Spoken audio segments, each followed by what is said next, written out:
성도 여러분 안녕하십니까? 우리 주 예수 그리스도의 복된 재림의 소식이 가까운 이러한 때 우리는 그 주님의 다시 오심을 예비하고 준비하는 사람들로서 주님의 다시 오심이 가장 완벽하고도 정말 철저하게 디테일하게 기록되어 있는 요한계시록을 살핀다고 하는 것은 아주 의미 있는 일입니다.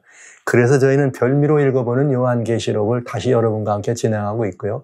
이제 저희는 6장에 있는 말씀 이제 여러분과 같이 더 그 진수를 살펴보는 시간 또 계속해서 이어보도록 합니다. 이번 시간에는 지난 시간에 이어서 7봉인, 인봉된 이 책의 봉인이 열리면서 이제 그 열렸을 때 열리고 난 다음에 그 책을 맡은 하나님의 교회, 7교회라고 하는 이 타이틀을 가지고 여러분과 함께 살펴보도록 합니다. 주님은 계시록 6장 1절로 2절에 먼저 7봉인이 떨어질 때 주님께서 여기 말씀하시기를 어린 양이 7인 중에 하나를 떼셨다. 이건 아주 중요한 대목이에요. 예수 그리스도, 어린 양 되시는 예수 그리스도가 이미 5장에서 하나님의 이 오른손에 있는 책을 받아서 이제 떼기를 준비하고 시작하는 모습을 보았잖아요. 이게 서문이었습니다.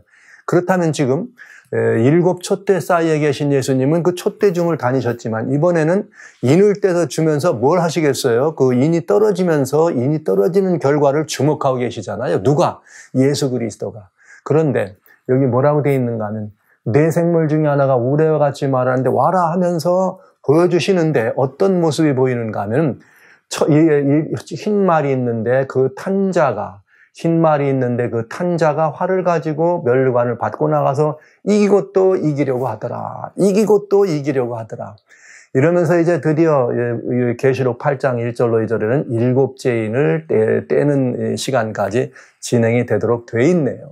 말씀드렸던 대로 7인이 떨어졌더니 나팔이 나왔다. 그러면 나팔은 어디에 포함되는 거예요? 인이라고 하는 여기 기별 속에 포함되는 것임을 알 수가 있죠. 그렇다면 우리는 여기서 이제 이 자세하게 지난 시간에는 인이 떨어진다는 것의 원리와 거기에 들어있는 여러 다양한 이야기들을 뭐 이렇게 말씀드렸지만 오늘 이 시간에는 조금 더 진도를 깊이 나가면서 자세한 내막을 좀 살피는 시간을 갖도록 하겠습니다. 그러나 이 말씀을 드리기 전에 다시 한번 여러분에게 강조해 드립니다. 여기 하나님의 말씀인 요한계시록이나 또 구약에 있는 스가랴서나 다니엘이나 여러 이사야서나 예언서를 보실 때에 예레미야나 에스겔이나 상징으로 표상된 부분들을 예언을 상징으로 주신 이유는 긴 내용을 짧게 보여줄 수 있고 일일이 설명하지 않아도 그 한 장의 사진 속에 그 예언의 내용을 담고 있기 때문에 상징으로 보여주신 것이 분명하잖아요. 그래서 우리도 그런 말을 하죠. 한 장의 사진이 10줄의 기사보다 낫다. 이런 말을 하는 것입니다. 그렇다면 우리가 하나님의 말씀 속에 들어있는 그것이 예언이든 아니면 교훈이든 어디든 상징이 들어있으면 반드시 그 상징에 대한 해석은 무엇이 하도록 해야 된다? 하나님의 말씀이 하도록 해야 된다. 근데 이미 말씀드렸던 대로 모든 상징들은 직접 하나님께서 그 종 선지자들이나 천사들을 통해서 아니면 선지자에게 주신 글이기 때문에 천사들이나 하늘 지성 하늘에 있는 그런 존재들을 통해서 설명을 해주세요. 그렇지 않으면 다른 부분에서 이미 설명되어 있거나 이렇다는 사실. 그래서 성경을 우리들의 개념이나 인식으로 문화적 바탕을 중심으로 인위적 방법으로 성경을 해석하면 매우 중요한 오류가 나올 수 있다. 그러나 하나님의 말씀인 성경이 그것들을 어떻게 말하고 있는지를 대비해서 풀어보면 그것이 정답을 찾아가는 일에 어려움이 없다. 그리고 혹시 만약에 그것이 살짝 좀 본질의 뜻에서 슬쩍 어긋났다고 가정합니다. 그러나 우리는 하나님 앞에 할 말이 있습니다. 왜요? 주님이 성경에 이렇게 말씀하셨잖아요. 그러면 제가 듣는 소리는 오라 내가 왜 네 임의대로 해석했느냐 이런 소리를 듣고 정죄받지 않고 아하 네가 그 말을 잘못 오해했나 보다 이렇게 얘기를 하실 수 있겠죠. 그러나 그건 이런 뜻이었다. 그러니까 이건 뭐냐? 구원이라고 하는 이치와 관련되어 있어서 그런 것에 어려움이 없는 문제가 된다는 거죠. 즉 주님 앞에 우리가 각인이 하나님 앞에 우리의 모든 일들을 직고할 때 로마서 14장에 우리 각인이 하나님 앞에 직고한다 그랬어요. 너는 왜 그렇게 받느냐 그럴 때 우리는 할 말이 있는 거죠. 왜? 주님 여기 계시록 6장에 살펴봤더니 이렇게 인이 떨어지는데 4마리 나왔습니다. 그런데 이 4마리 나오는 이 사건이 무엇인지를 살펴보는데 이미 스가랴서에 봤더니 4병거도 있고 4말과 탄자들, 거긴 뭐 홍마, 자마, 배말, 그러니까 3개가 나왔지만 말, 탄자와 말이 나왔습니다. 그런데 보니까 여기 이 병거들은 계시록 7장에 보면은 하늘바람은 나오는 바람과 병거는 바람이라고 설명해 주셨으니까 이것도 바람, 이것도 바람이면 이건 하나님의 재앙과 심판의 바람이군요. 그렇다면 거기 탄자들이 나오는 스가랴 1장의 예언은 어떤 예언이 되겠어요? 그건 온 땅에 두루다니면서 보내라고 보내신 하나님의 뭐예요? 종들을 얘기한 거죠. 그러면서 이 탄자와 말탄자들이 와서 돌아와서 세상의 형편을 하나님한테 보고하는 것이죠. 자, 그렇다면 계시록 6장에 나오는 4말탄자는 이것은 예수님께서 인을 떼셨습니다. 인을 떼시면서 인을 뗀다는 말은 뭐예요? 이제는 이 내용은 이미 알려졌고 선언하는 거죠. 공개하는 거죠. 이 공개된 내용을 가지고 우주에서는 선포됐는데 아직 어디가 안 됐어요? 땅이 안 됐어요.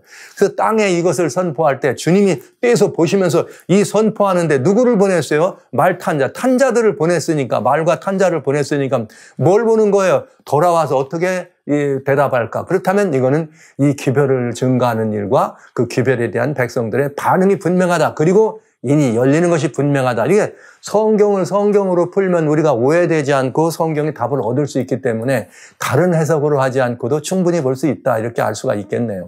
자, 이제 우리는 7 인봉된 책에 대해서, 인봉된 책에 대해서 이제 좀 더 의미 있고 깊이 있는, 그리고 여러분 우리들과 이 인봉된 책의 내용과를 밀접하게 관련짓는 부분에 대해서 생각해 볼 필요가 있다고 봅니다. 그런데 인을 주님께서 이미 이 모든 구속의 역사를 마친 다음에 이제 주님께서 그 모든 증서들을 회복하시고 이것들을 열으실 때는 그저 속히 열어서 이걸 어떻게 해야 돼요? 가장 이 하나님의 이 구속의 책이 필요한 사람들은 온 우주도 다 필요했지만은 이 땅의 인류였습니다. 왜? 직접 선악과를 먹고 죄에 침륜당했던 우리들 얘기니까요. 그래서 주님은 이 책을 다 인을 떼는 거죠. 그런 다음에 우리가 오해하지 않도록 이렇게 돼 있어요. 계시록 10장에 보면은 뭐라고 돼 있느냐. 하늘에서 나서 내게 들리던 음성이 또 말하는데 가서 바다와 땅을 밟고 서 있는 천사의 편호인 책을 가지라. 이거는 계시록 10장에 뭐가 나와요? 인을 주님이 떼기 시작했어요. 그러면 다 떨어졌으니까 열린 책이 되는 거죠. 편호인 책을 이제 누구한테 가지라? 요한에게 가지라. 그래서 요한이 이렇게 해서 이 책을 가져가라 해서 요한이 그 책을 달라 한즉 천사가 뭐라고 했냐면 이 책을 먹어라. 먹으면 내 배에는 쓰나 내 입에는 꿀같이 달리라 이렇게 말씀하신 거죠. 그래서 요한이 이 책을 받아다 먹었더니 정말 그렇더래요. 그러면 이제 하나가 더 나왔네, 상징이. 여기 요한이 이거를 갖다 이 책을 먹었다는 말은 성경의 다른 파트를 봤더니 에스겔서에서도 하나님이 두루마리를 먹었다. 입에는 달더라. 그런데 어떻게 됩니까? 전하라는 말이에요. 이사야도 손을 대면서 전하라. 예레미야도 손을 대시며 전하라. 전하면 결과는 어떻게 돼요? 아주 쓰디쓴 경험을 하죠. 그 얘기를 여기서 배는 쓰나 내 입에는 다나 배는 쓰다 이렇게 말씀을 하신 것이죠. 그러니까 우리가 아무 오해할 일이 없는 거죠. 결국은 뭐냐, 여기서 이 인봉된 이 책은 열리면서 누구에게 맡겨졌다는 거예요? 요한에게 맡겨졌다는 거죠. 그럼 요한에게 맡겨졌다는 말은 무슨 말입니까? 요한은 누구의? 예수님의 제자들이죠. 이 모든 것들을 바라봤던 증인들이었던 제자들에게 이 책의 내용을 맡겼단 말은 너가 이 책이 다 열렸으니까 가서 이 내용을 뭐하라? 선포하라. 선언하라. 네가 본 모든 증거들을 어떡하라? 선언하라. 이 말 아닙니까? 선포하라. 그러니까 교회에다 맡겨진 구원의 복음이다. 그러면 이 이야기는 느닷없이 이렇게 되느냐 이거죠. 아닙니다. 이 책을 누가 뗐다고요? 어린 양 되시는 예수님이 떼었습니다. 그런데 이 일이 있기 전에, 이 일이 있기 불과 수년 전이죠. 불과 수년 전. 즉 예수님의 공생애가 시작하신 다음에, 그러니까 예수님이 3년 반 공생애 하시고 돌아가시고 3일 반 후에 부활하시고 40일 있다가 승천하신 다음의 일이니까 아무리 길어도 3년 전, 한 4년 전쯤 되는 얘기예요. 3년 전으로 보시는 게 좋겠어요. 예수님이 뭐라고 하셨는가 한번 보겠습니다. 이 사람들이 예수님을 보고 뭐 선지자라도 하고 뭐 예레미야가 왔다, 무슨 뭐 죽은 요한이 살아났다 이런 얘기를 하니까 제자들한테 물어보시는 거예요. 야, 그거 말고 너희는 나를 누구라 하니? 했더니 수제자인 베드로가 주님은 살아계신 하나님의 아들입니다. 누구며? 그리스도시며. 그랬더니 예수님이 또 그거 알게 하신 분은 하나님이셔. 너 그거 네가 한 게 아니고 하늘에 계신 아버지다. 그러면서 주님이 뭐라고 말씀하시는가? 위대한 말씀하시죠. 내가 내게 이르니 너는 베드로라. 내가 이 반석 위에 내 교회를 세우리니 아우비얼. 이렇게 돼 있어요. 지금 예수님이 내가 여기다 세웠다, 너 위에 세웠다 이 말이 아니고 장차 내 위에다가 어떻게 한다? 이 반석 위에다 세울 거다. 그러면 음부의 권세가 이기지 못하고 내가 천국의 열쇠를 내게 아울기 비우 줄 거다. 지금 준 게 아니에요. 앞으로 뭐 하실 거예요? 주실 것이라 이 말이죠. 아하. 그래서 내가 땅에서 무엇이든지 매면 하늘도 매이고 땅에서 무엇이든지 풀면 하늘에서 풀리라. 그러니까 여러분 지금 예수님이 이걸 뭐라고 하신 거예요? 예언하신 거예요. 제자들에게 내가 이 교회를 세운다. 교회를 세우면 천국의 열쇠를 너희들에게 맡길 거다. 예언하신 거예요. 그럼 언제 그 일이 납니까? 언제 그 일이 납니까? 예수님이 돌아가셔야 그 예수님의 피의 위로 터가 서지 않아요? 그 위에 예수님이 반석 같은 그 위에 예수님의 그 정말 이 그리스도심을 증거하고 살아계신 하나님의 아들임을 증거하신 후에 교회를 세우시잖아요. 그럼 교회는 뭐가 필요해요? 교회가 맡은 게 뭡니까? 천국의 열쇠죠. 이 천국의 열쇠가 뭡니까? 땅에서 풀면 하늘에서 매이고 하늘에서 풀고 땅에서 매이면 하늘에서 매이는 게 뭐예요? 이 천국의 열쇠를 영접하면 어떻게 돼요? 하늘에서도 영접된 것으로, 거절하면 하늘에서도 거절된다는 말 아닙니까? 이 천국의 열쇠가 뭡니까, 여러분? 하늘나라에 들어가는 천국의 열쇠가 이렇게 긴 열쇠예요? 뭐가 천국의 열쇠입니까? 복음이죠. 이 천국 복음은 어떤 것입니까, 여러분? 들으면, 영접하면 구원에 들어가는, 천국에 들어가는 핵심 요소가 되는 것이죠. 하나님의 능력이니까. 그래서 이것을 어디다 맡겼어요? 기독교회에 맡겼어요. 이 말이죠. 결국은 예수님의 반석이란 말은 예수님의 돌아가시고 예수님의 하나님이시라고 하는 그 모든 것들을 증거하신 바로 그 반석 위에 세워진 교회가 무슨 교회? 기독교라고 우리는 언필칭 말하는 교회라고 얘기하는 기독교다 이거죠. 기독교에다 뭘 맡겼어요? 천국의 열쇠를 맡기고 그 복음을 기독교에 줬다. 지금 말은 기독교의 핵심은 이 복음을 증거해야 된다는 거죠. 이 복음은 뭐예요? 구원의 복음이요. 살리는 복음, 생명의 말씀. 그 복음의 핵심은 누구예요? 하나님의 의죠. 하나님의 의는 무엇이죠? 예수 그리스도를 말하는 것이에요.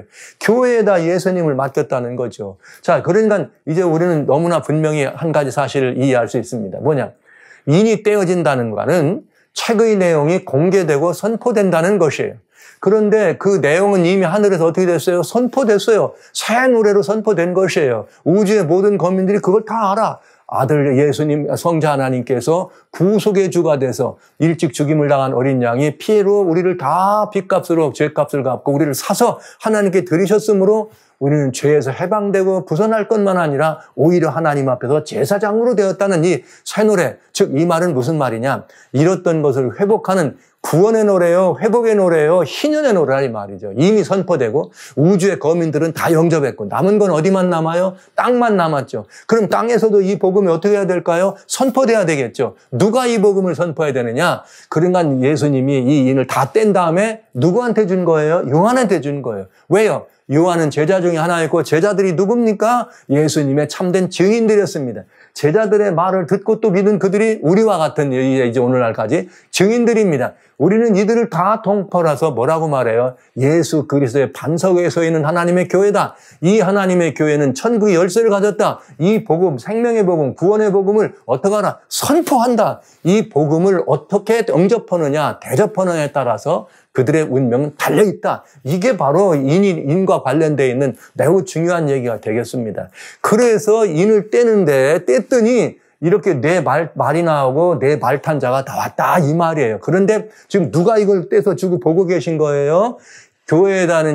교회에 보내는 권면에는 예수님이 촛대 쌓여서 보셨고 이번에는 인을 떨어지는 이 사건은 예수님이 직접 인을 떼주고 뇌생물이 주면서 누가 보고 계신 거예요? 직접 예수님이 보시는 거예요. 탄자들이 나가서 이 기별을 증거하고 선언하는 걸 보시는 거죠. 그랬더니 반응이 어떤지를 보시는 거죠. 이렇게 돼서 말과 말탄자는 지난번에 말씀드린 것처럼 복음의 능력과 복음의 이런 기능과 능력을 말하는 것뿐만 아니라 복음을 증거하는 것만 아니라 어떻게 사람들이 복음을 영접하고 대접하느냐는 모습이 들었다는 말씀을 드린 것입니다. 이제 요만큼 말씀드리면 이제 여러분들이 이 내용이 분명해졌을 거예요. 이라고 하는 것이 떨어질 때 뭐 굉장히 어떤 다른 데서 나가온 이상한 그런 내용들이 아니고 이건 이미 예언된 내용이에요. 내가 천국의 열쇠를 이 교회한테 준다고. 그럼 천국의 열쇠가 뭐냐 이 말이죠. 그건 천국 복음 아닙니까? 누구든지 복음 말씀을 듣고 예수 그리스도를 영접하면 그는 사는 것이에요. 생명 있는 것입니다. 바로 그 사실을 얘기한 것입니다. 그것을 나가서 전포했더니 어떻게 되더라? 사람들의 반응은 이랬고 그 반응에 따라서 복음은 이런 역사를 하더라. 이렇게 된 거죠. 그래서 지난 시간에 제가 이 말과 그 말과 탄자 그다음에 색깔들을 말씀드리면서 이것은 네 가지 복음이 네 가지라는 것이 아니라 복음은 하나인데 그 복음에 대한 증거하는 것과 또 복음을 영접하는 태도가 네 반응이 있더라 이 말씀을 드렸어요. 자, 그래서 더 이 말씀에 대한 오해나 혹은 이 말씀을 여러분들이 더 의미를 더 분명하게 이해하시게 하기 위해서 살짝 지난 시간에 말씀드린 거를 간단히 말씀 또 드립니다. 6가지, 7인이니까 7. 말과 탄자는 진리의 말씀 곧 복음의 능력을 의미한다. 복음의 능력을 의미한다. 왜냐하면 하나님께서 선언하라고 그래 보내신 거거든요. 인을 뗐으면 인을 뗀다는 말은 선포하라, 선언하라는 말씀이니까. 그런데 흰말 복음이다. 자, 이렇게 표현해 여러분 이해를 돕기 위해서 흰말 복음이다 이렇게 한 거예요. 이건 순결한 복음을 의미한다. 섞인 것이 없이 순결한 복음을 의미한다. 그 복음은 마치 뭐와 같아요? 활을 들고 쏘면은 그대로 순수하게 영접하는 그런 의미. 멀리서 백병전이 아니라 쏘는 의미.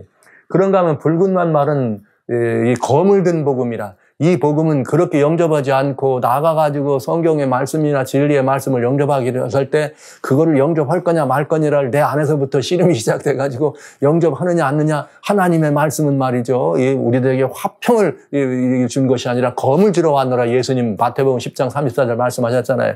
그러면서 이 말씀은 히브리서 4장 12절에 뭐라고 되어 있죠? 하나님의 말씀은 살아있습니다. 운동력이 있습니다. 좌우의 날이선 어떤 것보다 예리합니다. 혼과 영과 관절과 골수를 쪼개기까지 아파요. 이 말씀을 그대로 영접하고 저에게 듣겠습니다 하면은 하나도 아프지 않은데 이 말씀을 어떻게든 뭔가 좀 이렇게 내 생각과 의미를 가지고 말씀을 대적하면 아프죠. 콕콕 찔르지. 왜? 창조주가 누구니? 구속주가 누구니? 따지고 들면 말씀을 이길 장사가 있나요? 그래서 이 말을 붉은 말은 뭐냐면 그랬더니 복음을 어떻게 해요? 사람이 아니야 이렇게 하면서 복음을 거역하거나 또 복음을 핍박하는 그래서 붉을만 복음이 된다. 검은 말이라고 하는 말은 이제 또 어떤 의미냐? 이 하나님의 생명의 말씀의 복음을 거절도 하지 않아. 그런데 영접하는 것 같지만 그것도 좋고 무엇도 좋고 이것도 좋고 두 개를 섞는 거죠. 여러분 참 놀라운 일이죠. 이 세상에서 우리의 눈에 보이는 것 가운데는 빛깔이 있고 색깔이 있습니다. 근데 빛은 섞으면 투명하게 돼요. 그러나 색은 섞으면 검정색이 됩니다. 그러니까 인위적으로 우리들이 뭔가를 이렇게 내 생각을 섞고 이렇게 섞으면 까맣게 된다 이 말이에요. 그래서 저는 이걸 섞였다, 타협하는 복음이다. 그래 양다리 걸쳤다. 이것도 좋고 그것도 좋고 이건 뭐예요? 이거는 이 진정한 순수한 복음도 아니면서 섞이니까 검정색이고 뭐가 될 거예요? 양다리 복음이 된다 이거죠. 타협하는 복음. 그 다음에 청황생말 복음은 죽은 복음이다. 이건 뭐냐면 완전히 복음의 중심인 예수님이 계시지 않은 거죠. 말은 복음 같지만 사실은 복음이 아닌 거죠. 그러니까 이런 말씀을 제가 드렸어요. 교인이 다 그리스도이냐? 아니다. 그들은 그냥 교회에 소속되어 있는 친목 회원일 수 있습니다. 그러니까 그리스도인은 그 마음에 누가 계셔야 돼요? 예수님이 계셔야 돼. 교회에 누가 나왔다고 해서 다 그리스도인이 아닌 거와 마찬가지로 복음을 우리가 알고 이해했다고 하지만 예수님이 계시지 않고 하나님을 경배하지 않는 그런 건 가짜죠. 그거는 죽은 거와 마찬가지. 복음이 죽은 거나 마찬가지예요. 내가 거절하면 복음은 죽은 거지만 내가 거절하면 죽은 거지만 또 어떤 거예요? 복음을 이해했다고 알았다고 하면서 그걸 그 안에 들어있는 진짜는 빼고 그냥 어떤 도덕적 가치관만 배웠다면 그건 죽은 복음이 되겠다. 또 이 선언이 되면은 그 복음을 영접한 사람들에 대한 뭐가 되겠어요? 이런 복음들에 대하여 결과가 있잖아요. 그건 약속이에요. 순결하게 영접했으면 상급이 있을 것이고 거역하고 받아들이지 않았으면 심판이 있다는 얘기죠. 그 다음에 그 심판이 이렇게 될 거라는 걸 보여주면서 마지막에는 뭐가 되는 거예요? 심판의 모습이 주어진다. 이러면 일곱인이 끝난다는 거죠. 요거를 이제 오늘 여러분과 같이 교회의 복음이 바뀌었다 이런 말을 했으니까 한번 보시겠어요? 자, 복음을 순결하게 영접하면 멸류관 곧 이기고 또 이기게 된다. 요게 핵심이에요. 활을 가지고 흰 말을 탄 복음은 영접하는 입장에서는 복음은 순결하고 영접을 하고 순결하게 살아가면 늘 이기고 또 이길 수 있다 이거예요. 또 우리가 이번엔 반대로 복음을 증거하는 교회잖아요. 교회 입장에서 섞지 않고 순복음을 그대로 말씀대로 주님 뜻대로 증거하면 반드시 복음은 어떻게 되어 있다? 이길 수 있도록 되어 있다. 음부의 권세가 어떻게 하더라? 이기지 못하다. 이것이 예수님이 우리들에게 주신 명령입니다. 음부의 권세가 이기지 못한다. 마태복음 16장 전에 18절에 말씀하셨잖아요. 아까 보신 것처럼. 자, 이것이 하얀 말 복음, 활 복음입니다. 복음은 선포하는 것이죠. 그러니까 교회는 무조건 이 천국 복음을 선포해야 돼요. 그런가 하면 붉은 말 복음은 또 뭐냐? 복음이 들어왔을 때 내 마음으로부터 따지는 거죠. 아, 이게 뭐지? 이게 어떻게 생명? 이러면서 내 나름대로 따지면 이 말씀의 복음은 검이 돼서 내게 다가와. 그래가지고 그냥 내 관절과 영혼을 쪼개면서 아픔이 오는 거죠. 그때 내가 이 복음을 핍박할 수도 있고 영접할 수도 있게 된다. 그런데 대부분은 핍박하더라. 그래서 복음을 대하여 싸우면 복음은 검이 되어 화평이 없고 핍박을 하면은 그게 성도들에겐 뭐가 임하는 겹이 되네? 순교까지 들어가게 되더라. 이게 이 빨간 색깔의 붉은 말복음. 검은 말복음은 뭐냐? 복음에다 양다리를 걸치는 거죠. 개인적으로 영접한 사람도 양다리를 걸치고 거기에 야 이것도 괜찮네. 이 가르침도 좋네. 그러니까 양다리 복음을 제가 쉽게 설명한다면 이런 거예요. 어떤 대학에 가면 교수님들이 강당에서 가지고 그리스도인 믿는 것 같지는 않은데 가끔 성경 얘기도 해가면서 이렇게 섞는 분들 있잖아요. 또 여러분 유명한 책 같은 거 보세요. 한국에 무슨 알인이 무슨 한국에 여러 이런 게 있습니다. 무슨 우리가 막 황색의 돌 이런 얘기를 하면서 우리 민족이 말이죠. 이 단군 할아버지가 저 욕단이라고 하는 아브라함의 위에 있는 그 우세대에 있는 그 욕단이라고 하는 그 후계자다 이런 얘기를 해가면서 성경 말씀하고 섞죠. 그러나 성경 말씀이 아니죠. 그렇게 복음에다가 복음 일부도 갖다 놓고 이것도 좋고 이것도 좋고. 그러니까 한국에 그런 거 있잖아요. 어떤 종교들은 기독교, 이렇게 기독교, 불교, 유교 다 섞어가지고 만들어낸 그런 교회들 많이 있죠. 이런 것들은 뭐예요? 복음에 양다리를 걸치는 거죠. 이런 자들에게는 성경 말씀을 가지고 비추면 성경은 저울이 돼서 진수를 바라보겠다 이 말이죠. 내가 복음을 섞으면 나는 하나님의 저울에 달리는 사람이 되는 것입니다. 그러니까 여러분 매우 위험한 일이죠. 그런데 이거를 교회가 이렇게 할 수 있어요. 그건 무슨 교회예요? 타락한 교회는 그렇게 할 수가 있는 거죠. 이렇게 돼서 우리는 이 복음의 이 모습들을 보는 거죠. 왜? 교회에 맡겨진 것은 가장 중요한 게 천국의 열쇠이기 때문에 그렇습니다. 생명을 어떠하는 좌우하는 이런 천국의 열쇠가 활이 되어서 선포될 수도 있고 검이 돼서 막 이렇게 화평을 제어줄 수도 있고 저울이 돼서 우리의 모습을 달아볼 수도 있다. 그런데 이 복음이 증거될 때 복음에는 무엇도 있느냐? 복음을 완전히 거역하고 거절하면 그 다음에 뭐가 와요? 사망이 오는 거죠. 그러나 하나님은 사망과 이런 걸 오기 전에 먼저 재앙이라고 하는 심판은 심판이지만 재앙이라고 하는 것 소멸이 아니고 재앙을 통해서 돌이키기를 원하시는 하나님의 모두 있다. 사랑도 끝까지 하시는 사랑이 있더라. 그래서 복음을 거절하고 영접치 않으면 중한 벌을 받습니다. 이건 청황색 말이에요. 중한 벌. 그리고 어떻게 돼요? 끝내 거절하면 거기서 어떻게 되는 거예요? 완전히 사망, 소멸되는 심판에 임하게 될 것이다. 야, 이게 이 인에 대한 얘기예요. 원리. 인에 떨어지는 것의 원리. 교회에게 맡겨졌다고 하는 이 복음, 천국의 열쇠는 이런 복음의 기능은 이렇고, 복음을 영접하거나 복음에 대한 우리의 태도도 이렇더라. 이 두 가지가 다 포함된 것이죠. 여러분 분명하지 않아요? 이제 여러분들의 이해가 아주 명쾌해지시기를 바랍니다. 복음은 이런 의미가 있어요. 증거하는 복음도 순결해야 되고, 받아들이는 사람의 마음, 심령도 그거를 순결하게 받아들이면 흰말. 복음을 증거하는 사람들도 이렇게 선포하는 복음이 아니라 복음을 어떤 이랬잖아요. 교회에서 막 이리 따지고 저리 따져가지고 복음을 가지고 칼질하고 도마질을 하면 잘못하면 복음이 어떻게 돼요? 우리 이제 좀 교회가 어떻게 됐는지 한번 보시자고요. 그런 의미들을 우리는 알 수가 있다. 복음은 하나님의 말씀은 우리를 달아봅니다. 달아봤더니 너 조금 부족한데 이렇게 될 수 있어요. 그러면 큰일 나죠. 예, 복음은 하나님의 진리의 말씀은 이런 의미가 있다. 이게 천국의 열쇠이기 때문에 그런 것입니다. 자, 그리고 의인들 향해서는 뭐가 있다? 이럴 거죠. 복음을 인해서 핍박이나 순교를 당하면 마침내 하나님이 그 억울함을 풀어주시겠다. 이게 약속이에요. 이게 복음 속에 당연히 들어있어야 되겠죠. 그런가 하면 이런 복음을 완전히 영접치 않고 거역하면 심판이 임한다. 언제부터? 재림 때부터 심판이 임하고 그 마지막 심판의 모습은 어떨 것이냐. 이렇게 해서 심판의 마지막 모습까지 복음을 거절하면 심판의 나팔 소리를 듣게 될 것이다. 이렇게 된 것이 일곱이 떨어지는 이야기. 그리고 이것이 떨어지면서 우리들에게 선포되고 선언되는 이야기를 우리는 이렇게 정리해 볼 수가 있겠네요. 이것을 근거로 해서 복음의 능력 이것을 근거로 해서 이제는 이것이 원리라면 개인적으로 신앙의 원리와도 마찬가지잖아요. 지금까지 본 거는 개인적인 걸 본 거죠. 복음과 나 사이의 관계, 이런 관계. 그러나 이게 사실은 요한에게 주어졌지만 결국은 이것이 누구에게? 교회에게 맡겨졌다 이거죠. 하나님의 교회에게 내가 천국의 열쇠를 줬다. 그럼 이 교회는 과연 어떤 이 복음의 역사를 가지고 있을까? 따져볼 필요가 있습니다. 자, 먼저 흰말 복음의 시대가 있었다. 흰말은 여러분 보신 것처럼 첫째 인을 뗄 때 섞인 것이 없고 순결한 복음이고 또 활은 선언하고 선포하는 거다. 참 복음의 선포로 승리하게 되고 그 다음에 회복의 소식 희년의 노래를 선언했다. 순결했다 그랬죠. 그러면 하나님의 교회, 우리 지난번에 보셨잖아요. 하나님의 교회를 한번 보시자고요. 7 교회가 있는데 이 교회들에게 복음을 맡겼다고요. 근데 이 교회들 가운데 복음이 순결하고 섞이지도 않고 조금이라도 거기 뭔가 섞였으면 그걸 섞이지 않고 받으려고 하는 그런 이 시대의 교회가 있었습니다. 그 교회가 어디냐? 에베소 시대 교회예요. 여기 뭐라 했는가 하면은 이 주님께서 에베소 2장 2절에 이렇게 계시록 2장 2절에 이렇게 됐습니다. 내가 자칭 사도라다 아닌 자들을 시험하여 거짓된 것을 드러내고 또 내가 니골라당의 행위를 미워하고 이러면서 거짓 것이 교회 안에 들어오는 걸 막았다는 거죠. 그런 교회는 어디 교회밖에 없어요?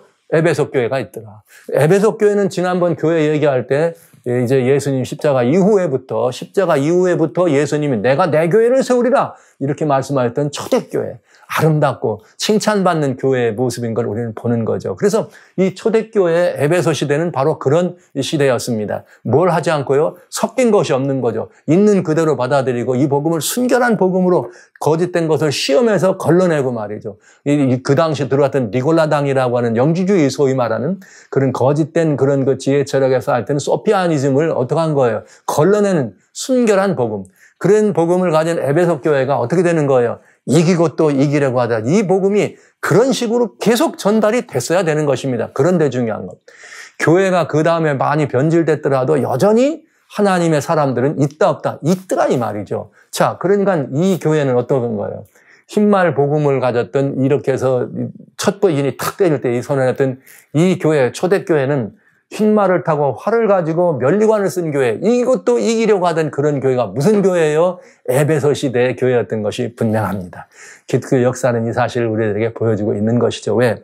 지난번에 말씀드렸습니다. 수직적으로는 현 시대의 얘기지만 이것이 인을 떨어지는 것이 순서대로 되어 있는 것처럼 이것이 전파되고 선포되는 데는 멀리 퍼져나가는 데는 어떻게 되는 거예요? 시간이 필요하다고. 그것도 교회에서 7 교회도 마찬가지였던 것처럼 인도 마찬가지였다는 거죠. 에베소 시대의 교회, 순결한 복음의 시대였습니다. 순결한 복음의 시대. 두 번째 보실까요? 두 번째는 어떤 있었느냐는 여기 이 붉은 네 색깔의 말 가운데 복음의 능력 중에서 붉은 말 복음. 둘째 인을 뗐더니 막 칼로 막 이렇게 화평이 돼가지고 이렇게 피로 물들었다. 붉은 말은 복음이 피로 물들었습니다. 복음이 피로 물든 이유는 서로 칼을 들고 투쟁할 때. 그래서 복음을 영접할 거냐 말 거냐. 영접하기도 하고 안 하기도 하다가 끝내 영접지 않으면 왜요, 여러분? 되게 이런 거 있어요. 그냥 맞아, 네가 맞아 이러면 싸우질 않는데 둘이서 네가 맞아, 내가 맞아, 네가 맞아, 내가 맞아 하다는 싸우면 결국은 성적 하나 나와가지고 어떻게 됩니까?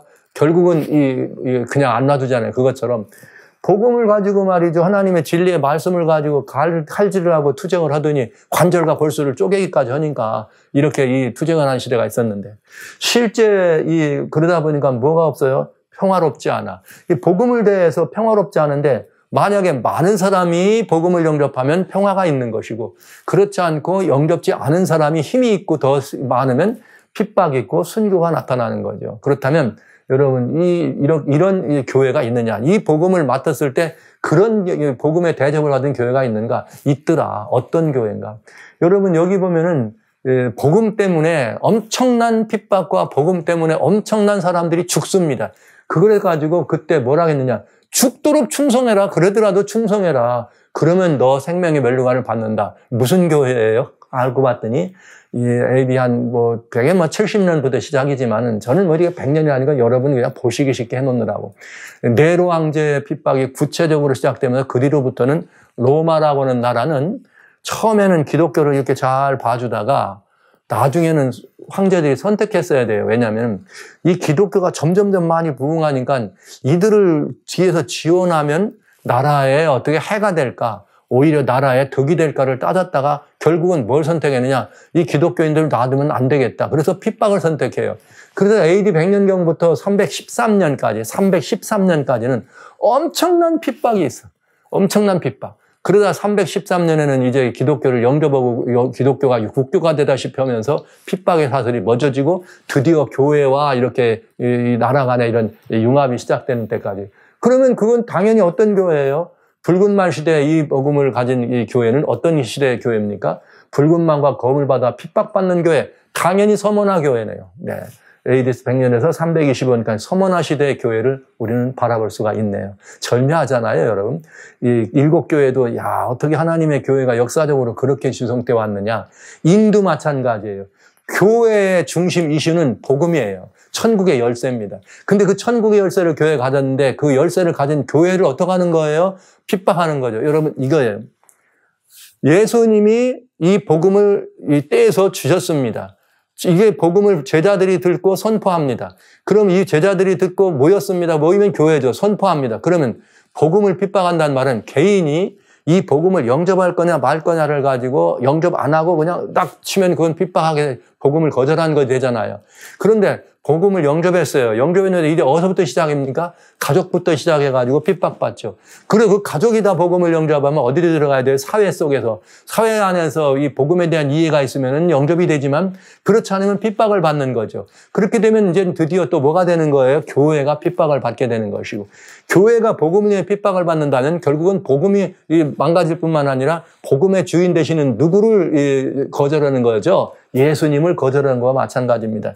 그러나 그 예수님이 지금 보고 계신 거예요. 너희 요즘 죽고 있구나. 걱정하지 마라. 내가 너에게 생명의 멸류관을 내게 줄 거야. 이렇게 된 거죠. 그러니까 일곱 인내 사건은 결국은 교회에게 이 복음이 맡겨졌다는 사실을 우리가 분명히 확신하면 일곱 교회의 기별과 지금 굉장히 같이 병행선을 그리고 있다는 걸 알 수가 있다는 거죠. 보시죠. 그럼 세 번째. 검은 말이라는 이 복음을 지난번 계속 말씀드렸습니다. 이건 섞였다. 이 색깔과 저 색깔을 섞으면 뭐가 된다? 이렇게 검은색이 된다.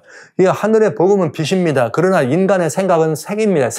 색은 물감으로 만드는 거잖아요. 그래서 이 빛과 색깔이 물감으로 만들어지면 물감이 들어가는 순간 어둠이 되는 거예요. 섞으면. 그렇게 해서 검은 색깔이 되는데 이것은 타협한 거다. 양다리를 걸치고 그것도 조금 이것도 조금 이거면 좀 어때? 양다리를 걸친 이런 모습을 보게 되는 거죠. 그러면은 복음은 어떤 기능이 있어요? 옳고 그른 것을 복음은 타협을 할 수가 없어요. 여러분 복음의 핵심 이슈는 타협이 없는 것입니다. 이건 대단히 중요한 거죠. 복음은 타협이 없다. 그래서 저울에 달아버리는 거죠. 그런 다음에 너무 여기 기근이 오는데 무슨 기근이나 아모스 8장 11절에 보면 보라 때가 이르니 장차 기근이 온다. 먹을 식량이 없어 기근이 아니고 물이 없어 기근이 아니고 뭐가 없더라? 하나님의 말씀이 없는 기근이다. 이거는 지금 진리, 말씀에 대한 기근이에요. 한 사람이 일을 해가지고 돈을 버는데 그걸로 밀 한 대밖에 못 사면 어마어마하게 곡식값이 비싸다는 거잖아요. 그러니까 진리의 말씀을 구하기 위해서 그렇게 애를 쓰고 힘들어야지만 얻을 수밖에 없는 그런 시대가 있더라 이거예요. 그런 시대가 있더라. 자, 그 다음에 감람류와 포도주가 있다는 말은 감람류와 포도주의 관계는 어떤 관계라고요? 여기 생명의 영, 진리의 영의 관계, 살아있는 참된 하나님 백성. 교회로 말했다면 다 타락한 것이 아니고 다 타협한 것이 아니고 그래도 참된 교인이 있더라 이 말이죠. 그리스도인이 있더라 이런 뜻입니다. 그렇다면 교회를 한번 보시자고요. 교회에 타협하고 그래 믿어. 누가 믿지 말래? 그런데 이건 좀 어때? 그러면서 교회 안에 뭐가 들어와요? 이방이 들어와. 그래서 여기 바라보면은 발람의 교훈을 들어와서 발람의 교훈을 따라 들어와. 발람의 교훈이 뭐죠? 여러분 이스라엘 백성들이 천국에 거의 다 예배했던 가나안 변방에 있을 때 모압의 그 제사에 발람의 이 가르침을 따라서 참석해가지고 유대 백성들이 거기에 행음하고 거기에 경배하면서 행음하면서 그때 수만 명 이상이 죽습니다. 이런 가르침들, 즉 이 우상숭배와 행음이 들어와. 그것뿐만 아니죠.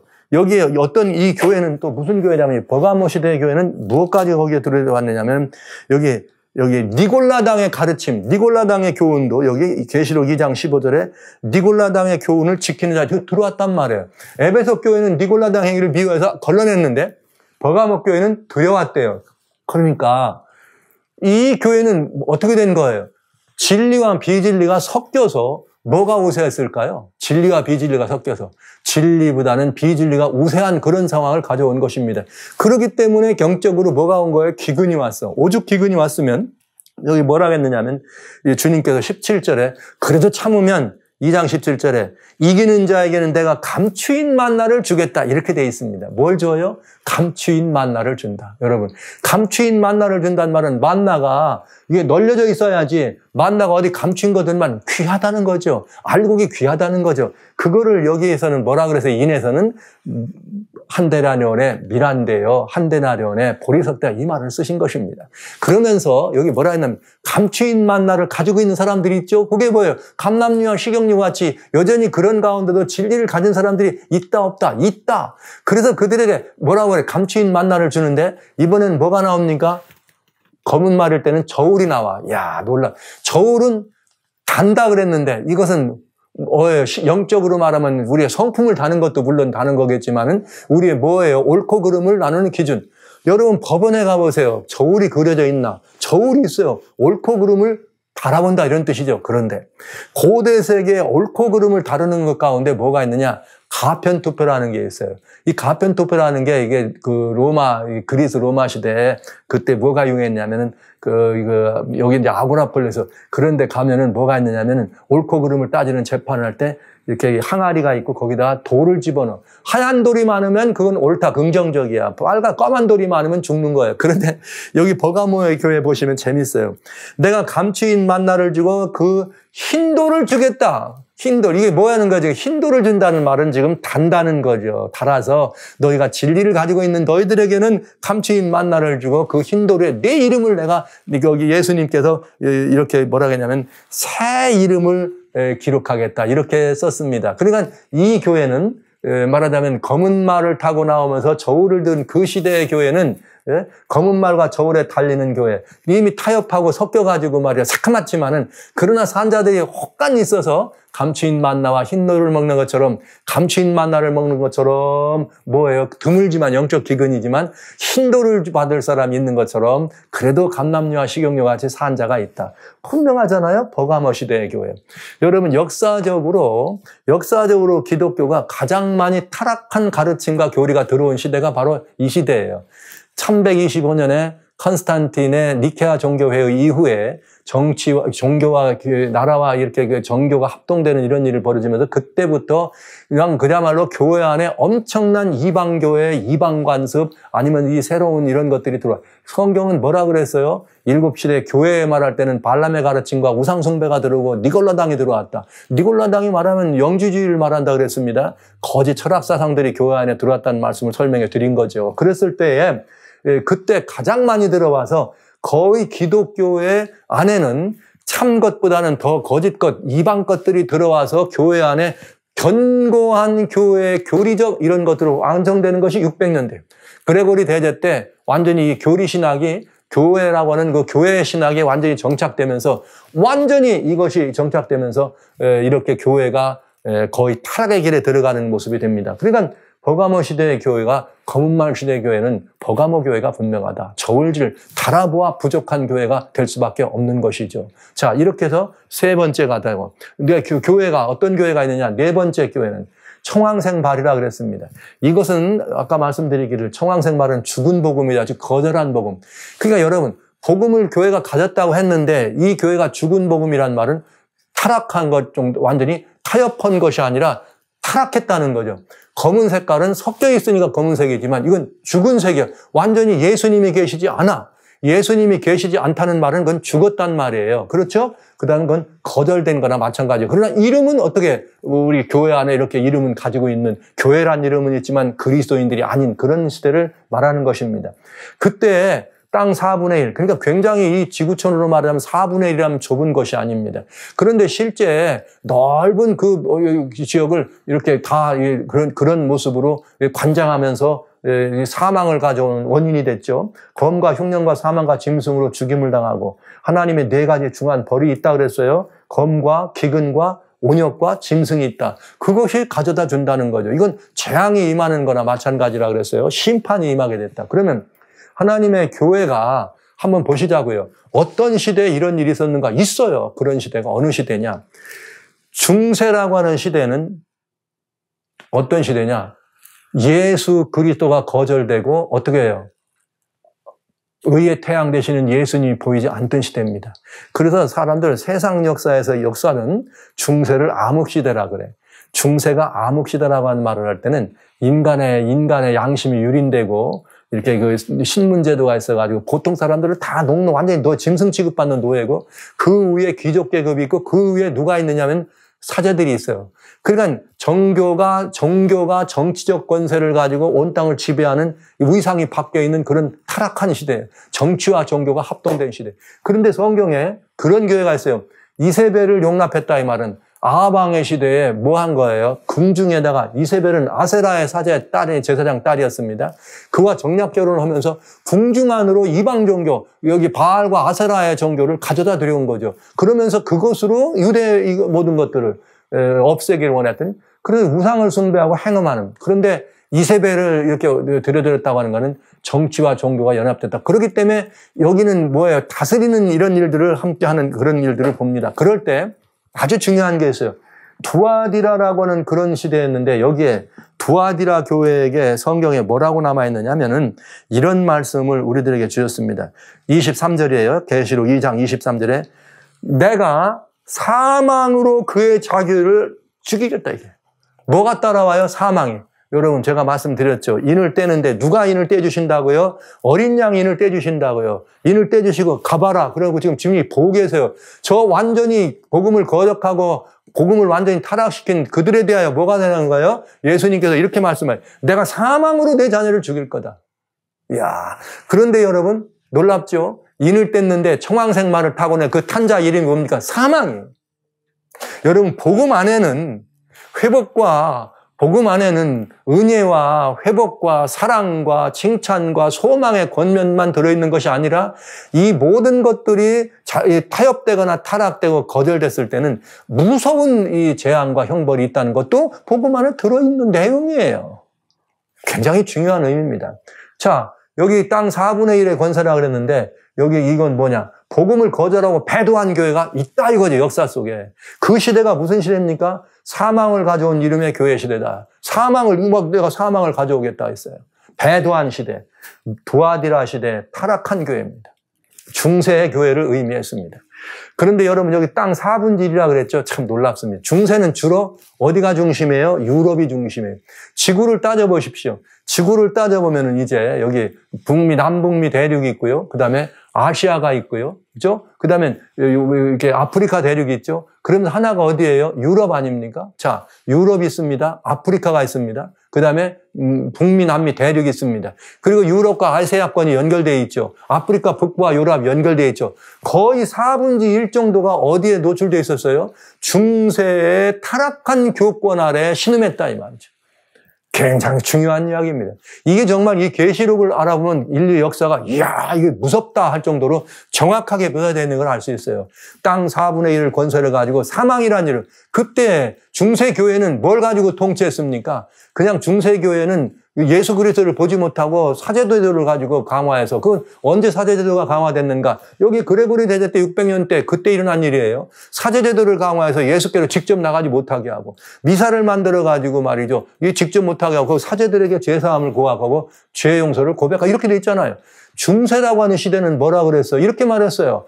세상에 이노센트 3세 같은 사람은 세상에 태양이 둘일 수 없다. 그것처럼 나는 전능하신 이 땅에서 뭘 자리를 있다? 하나님의 자리를 차지하고 있다. 이렇게 했다고요. 타락한 교회입니다. 타락한 시대입니다. 그래서 배도한 교회죠. 예수님이 안 계신가 대도한. 그건 죽은 교회죠. 그 결국은 뭐가 따라하더라? 내가 사망으로 내 잔을 치리라. 그랬더니 그 탄자가 사망을 가져왔더라. 두아디라 시대의 교회의 모습이 너무너무 분명한 것을 우리 이렇게 알고 있네요. 그러면 자, 이제 이런 그 복음 시대에 복음의 이런 전파되는 이런 것들을 바라보면서 야, 그런 역사적 백그라운드가 있을 때 그러면 마지막으로 끝까지 계속해서 그렇게 타락한 것이 갈 것이냐? 그렇지 않죠. 성경에는 약속이 있죠. 왜요? 너무 억울해가지고 뭐가 나와요? 5째인을 뗐더니 제단 아래 죽은 사람들, 복음을 영접한 사람들, 그리고 죽은 사람들이 언제까지 이렇게 핍박을 받을 건가? 언제까지 갈 건가? 궁금하지 않아요? 그래서 그 핍박을 물어보는 사건이 벌어지는 게 뭐째요? 5째인.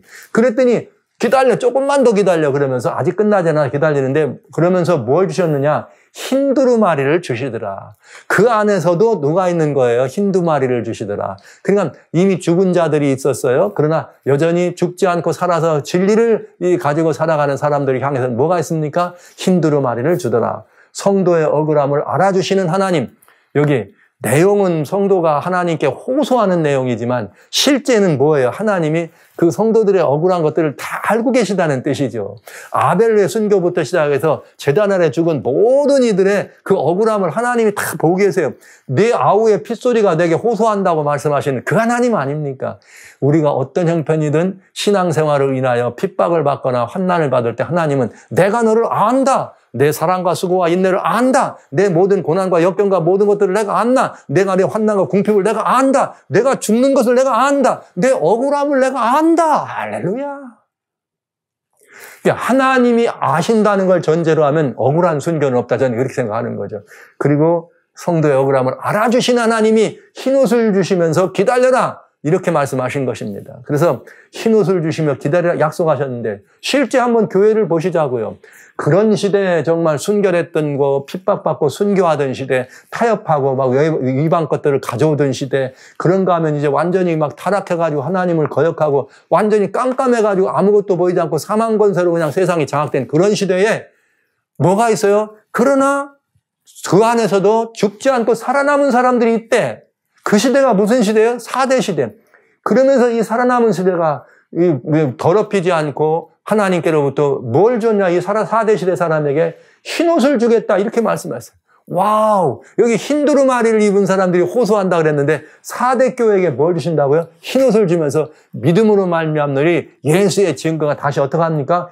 회복되고 그 안에서 벗어나는 일이 벌어지잖아요. 이게 무슨 시대입니까? 중세를 암흑을 몰아냈던 종교개혁으로 예수님의 증거를 회복하면서 깜깜한 암흑시대를 빛나는 태양으로 덮으면서 이제 희망이 있다. 기다리라고 흰옷을 주시면서 뭐라고 한 거예요? 기다리라, 조금만 참으라. 종교개혁의 시대, 4대 시대의 교회를 알 수가 있네요. 뭐 종교개혁은 1517년 마르틴 루터의 그 발텐비 때 성에다가 붙였던 이렇게 비텐부르크 이 성 앞에 붙였던 95개조 반박문부터 종교개혁이라고 하지만 사실은 그 이전부터 영국의 위클리프가 있고 또 이렇게 부관참시당이고요. 뭐 종교개혁의 효시입니다. 그 다음에 뭐 나와가지고 말이죠. 호스가 있고 제롬이 있고 틴더일이 있고 이러면서 이제 누가 나온 거예요? 마르틴 루터. 그 시대부터 종교개혁이 일어납니다. 이러면서 회복되는 상황이 벌어진 거죠. 자, 그러면 이게 어떤 일이 벌어져요? 이제 그러면 그 시대 교회는 종교개혁 시대의 4대 교회가 분명하다. 그 다음에는 무슨 일이 벌어져요? 기다리라고 하면 하지 않고 바로 뭐가 떨어집니까? 6째인이 떨어졌더니 무슨 일이 벌어집니까? 여기에? 야, 여기 이제 하늘이 흔들리면서 예수님이 오시는 하늘이 종이축처럼 말리는 것까지 떠나가는 건 예수님 재림이죠. 예수님의 재림이 예수되면서 이 악인들이 심판받는 시간이 가까웠다는 걸 보여줍니다. 예수님의 재림이 이렇게 임박했다는 말은 결국 악인들을 심판할 재림의 징조가 있고 이 징조들을 어떻게 하는 거예요? 선포해야 되겠죠. 누가 이 징조들을 선포합니까? 그래서 우리는 무슨 시대가 있습니까? 시험의 때를 면하는 예수님이 이렇게 심판의 개별을 얘기하면서 빌라델비아 시대 교인들에게 시험의 때를 면하지 않겠다는 약속을 하셔요. 그러면서 여기 형제 사랑을 가지고 완전히 복음의 문이 열리며 전 세계를 향하여 복음을 증가로 나가는 그런 시대를 우리는 봅니다. 그러면서 끝내 뭐가 있어요? 라오디게아 시대에 뭐가 일어납니까? 심판받는 백성, 심판의 상황이 진행되게 됩니다. 그렇다면 우리는 여기에 여섯째 인을 떼실 때 이 인을 때려지는 역사적 사건과, 즉 말하자면 떨어진 것이지만 이것을 역사적인 것으로 비유하면은 이것이 진탈될 때 어떤 일이 벌어져? 재림의 징조가 선포되면서 재림을 위해서 백성들을 준비하는 교회가 태어나야 된다 이 말이죠. 그 재림을 선포하는 빌라델비아에 여러분, 예수님의 복음이 전파됐다는 말은 예수님의 재림 기별이 전파됐다는 뜻입니다. 그렇기 때문에 모든 기독교인들은 재림교인이 돼야 돼요. 예수 재림을 기다리기도 하고 예수 재림을 선포하기도 하는데, 오늘 우리는 어떤 시대를 살고 있는가? 재림의 징조가 거의 성취되는 이런 시대를 살아가고 있잖아요. 그러면서 예수님의 재림은 또 무엇도 가져와요? 산자와 죽은 자를 심판한다. 여러분, 이사야 66장부터 시작해가지고 내가 모든 혈육을 내 앞에 끈다. 산자와 죽은 자 모든 혈육을 내 앞에 끌어서 내가 하나님 앞에 판단을 받는다. 디모데후서 4장에 산자와 죽은 자를 심판한다. 베드로도 산자와 죽은 자를 심판한다. 바울도 산자와 죽은 자를 심판하실, 이 로마서 모든 성경에 산자와 죽은 자를 다 심판한다. 이 말은 무슨 말이냐? 예수님이 재림하실 때 이 모든 인류는 삶과 죽음이 판단되게 돼 있습니다. 그래서 그것을 심판을 한, 그러니까 모든 그리스도인은 재림교회가 돼야 돼. 재림교회가 돼야 되고, 기독교는 모든 그리스도인은 재림교인이 돼야 된다. 이렇게 여러분들에게 말씀드립니다. 예수님이 중심인 교회는 다 예수 재림교회가 돼요. 왜? 재림을 기다리는 사람들이니까요. 자, 이렇게 해서 예수님의 이런 복음이, 예수님이 인을 떼서 주시면서 갖다 선포하라. 그리고 교회에다 이걸 맡겼더니 이것이 선포하는데, 봤더니 예루살렘에서, 유다에서, 사마리아에서, 바울 당시의 땅끝에서 드디어 이 교회의 여러 가지 현상을 지나면서, 말하자면 에베소 시대에서 서머나 핍박을 받으면서, 이 버가모 말이죠. 이 어려운 중에도 그 진리를 지키고 있다가 두아디라 시대까지 와가지고 중세를 지나면서 결국은 뭐가 되는 거예요? 사대 시대 와가지고 복음이 다시 회복되면서 어떻게 됩니까? 빌라델비아 시대에 복음이 전파되고 라오디게아 시대에 온 세상에 복음이 전파되면서 이제는 예수님의 재림을 기다리는 때가 되었다. 됐지? 이러면 인이 떨어지는 사건이 완전히 여러분들에게 이해되시고 여러분들이 순순히 그 말씀의 의미를 아시게 된 것입니다. 개인적으로 혹은 현시적으로 기별이 떨어질 때 당시뿐만 아니라 역사적으로도 인 떨어지는 사건은 이렇게 명백하게 이 기별을 우리에게 알려주고 있다는 거죠. 자, 이제 요약합니다. 7인이 떨어지는 계시는 선포된 은혜의 구원, 어디서 선포됐죠? 하늘에서. 그 선포된 은혜의 경험, 하늘에서 선포된 은혜의 경험이 이제 땅에서 선포돼야 되잖아요. 원래 땅에 있는 우리들이 이 기별을 받아야 되니까. 그런데 이것을 구원을, 선포된 은혜의 구원을 영접하고 그것을 또 맡겨놓은 것이 어디예요? 교회예요. 그러니까 선포하는 교회의 경험은 어떤 시작이냐? 하얀 말로 시작해서 순결해서, 하얀 말로 시작해서 순교의 붉은 말을 타고, 그러다가 또 타협해가지고 검은 말이 되기도 하고, 타락해서 청황말이 되기도 했다. 백성들의 모습도 받아들일 때 이런 모습을 받아들이지만 교회도 그렇게 사단의 미혹으로 말미암아 타락됐더라는 거죠. 이런 시대를 거쳐서 마침내 복음에 대한 인류의 선택, 복음에 대한 인류의 선택과 태도는 뭐예요? 상급과 이것을 갈라지잖아요. 그게 다섯째, 여섯째 인이 된단 말이에요. 대하여 상급과 심판으로 완성됨을 보여주고 있다. 이렇게 되면은 지금은 언제예요? 여섯째 인이 떨어지고 심판을 알리는 재림의 징조를 보고 있는 시대가 되겠습니다. 그러니까 이 시대, 인으로 이 시대를 설명한다면 1차, 아직 이제 인 안에 나팔이 있으니까 또 나팔은 또 다른 얘기가 되겠죠. 인으로 이 시대를 설명한다면 지금 우리는 무슨 시대냐? 여섯째 인이 떨어지고 예수님의 재림을 어떻게 하는 시대예요? 기다리는 시대가 되어 있는 거예요. 심판을. 예수님의 재림이라고 하는, 상도라면은 상급이요, 악인이라면 심판을 기다리는 시대가 떨어졌다. 이것이 여섯째 인봉된 책이, 7인으로 인봉된 책이 인이 떨어져서 우리들에게 선포되는 기별에 대한 이야기였습니다.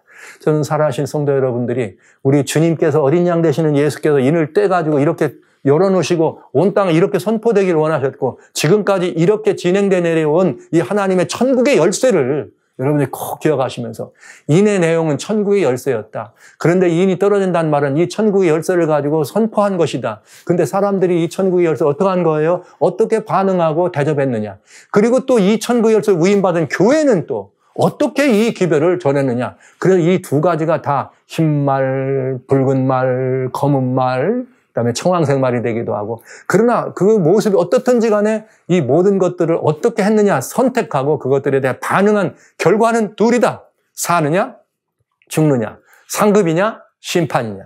근데 지금 우리는 바로 그 마지막에 뭘 알리는, 심판을 알리는 재림의 징조를 눈앞에 보고 있잖아요. 오늘날 이 시대를 보면서도 재림의 징조가 성취되고 있다는 걸 못 느낀다면 우리는 화인 맞은 양심이라 그렇게 말씀드릴 수밖에 없습니다. 자, 이렇게 해서 7교회에 맡겨졌던 구원의 복음, 이 생명의 복음을 우리는 열리는 사건이 무엇인지를 돌아봤고요. 이제 6째인이 떨어지고 7째인이 떨어지면 이제 어떤 일이 벌어질까? 흥미진진하잖아요. 그때는 이 말씀드린 대로 나팔이라 그랬는데 여러분 보시겠어요? 지금 우리가 6번째 인이 떨어졌을 때, 6째 인이 떨어질 때 6째 인의 마지막 말이 무슨 말이냐 이거예요. 예수님의 재림하실 모습을 보면서 그들의 진노의 큰 날이 이르렀으니 누가 능히 서리요 하더라. 예수님 재림 앞에 누가 서리요 하려더라. 그럼 답이 필요하죠. 질문이 나왔잖아요. 답이 필요하잖아요. 그러니까 아직 이 답을 보여주기 위해서 7째 인이 떨어지기 전에 이 누가 예수님 재림할 때 산 사람이냐 하는 걸 보여주기 위해서 계시록 7장이 들어가 있는 거예요. 이 일후에 내가 봤더니 무슨 일이 벌어져? 하나님의 종들의 이마에 인칠 때까지는 나무나 바다나 해하지 말더라.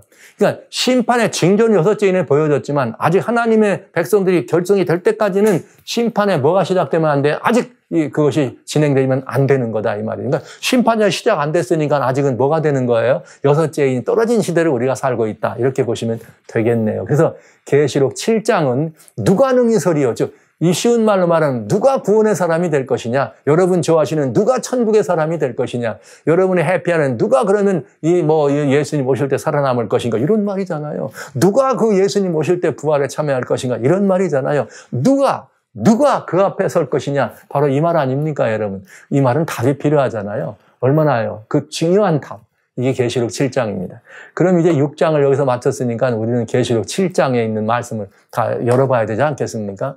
드디어 인이 떼어지는 사건, 계시록 4장부터 5장까지 두 사이에 하나님의 보좌에서부터 또 이렇게 나와 있는 그 천국 온 우주 만민까지 다 하나님을 찬양하는 사건에서부터 우리는 인봉된 책에 대한 굉장히 중요한 내용을 봤습니다. 그리고 흥미진진할 뿐만 아니라 놀라운 내용들이에요.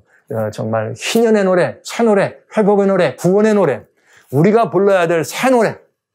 비록 우리는 이 땅에서 있지만 그냥 이런 사람들이 아니라 땅에서 왕노릇하며 살아야 될 이런 사람이라는 것을 선언하고 선포해야 안 되겠습니까? 그리고 이걸 우리가 영접해야 안 되겠습니까? 그랬더니 비록 이것을 영접한 것이 때로는 순교에 가는 길이 있다 할지라도 붉은 말 타고 가야 되지 않겠어요? 그러나 또 어떤 사람들은 이걸 섞어가지고 말이죠. 그냥 까맣게 만든 사람도 있을 것이고 이것들을 완전히 거절하고 막 가짜 복음을 만들어서 청황색 말로 만드는 사람이 있을 거고 그러나 우리는 천국의 열쇠가 모조품이 있고 진품이 있다는 것을 그렇게 분명하게 계시록 6장을 통해서 알게 되는 것입니다. 사랑하신 형제자매 여러분, 성도 여러분. 이렇게 해서 인의 사건이 여러분들에게 공개되고 이제는 마지막 7째 인이 떨어질 때 일어나는 일들만 남았네요. 그럼 나팔에 그러니까 7 나팔을 여러분들에게 봐야 되겠죠. 그러나 나팔이 이게 심판이 벌어지기 전에 뭐가 있더라? 여기 이 큰 날에 누가 설 것이냐 했더니 성경은 그 답으로 계시록 7장을 씌웠습니다. 그래서 여러분 모두를 그 답이 살아날 사람이 답이 7장이니까 여러분 모두를 그 계시록 7장의 위대한 그야말로 대답, 구원의 이 장, 그야말로 하나님이 우리를 허락하여 주신 1인 사람이 되라고 말씀하였던 그 아름답고 복된 희망의 장, 승리의 장, 구원의 장으로 여러분들을 초대합니다. 계시록 6장 인 떼는 사건에 대해서 이제는 더 다른 오해나 혹 다른 여러 가지 어떤 그 미혹에 빠지지 말게 되시길 바라면서 여러분 우리는 모두 이미 떨어진 시대 이 엄청난 천국의 열쇠가 우리들에게 주어지고 선언된 시대를 살고 있다는 이 사실을 기억하시면서 지금은 6째인 시대다. 심판이 눈앞에 우리의 앞에 다가오고 있는 그런 중요한 시대라는 사실을 잊지 말아 주시고 우리는 주님 앞에 설 때, 담대히 산자와 죽은 자들이 설 때, 오 주여 어서 오시옵소서, 오소여 어서 오시옵소서. 그러면서 주님의 그 놀라운 이 재림의 광경을 우리가 서서 목격할 뿐만 아니라 숨겨달라고 하지 않고 오히려 주님 오십시오 목격할 뿐만 아니라 예, 우리들에게는 주님과 함께 그 영광을 참여하는 귀한 상금을 여러분 모두가 다 받게 되시기를 주의 이름으로 축원합니다.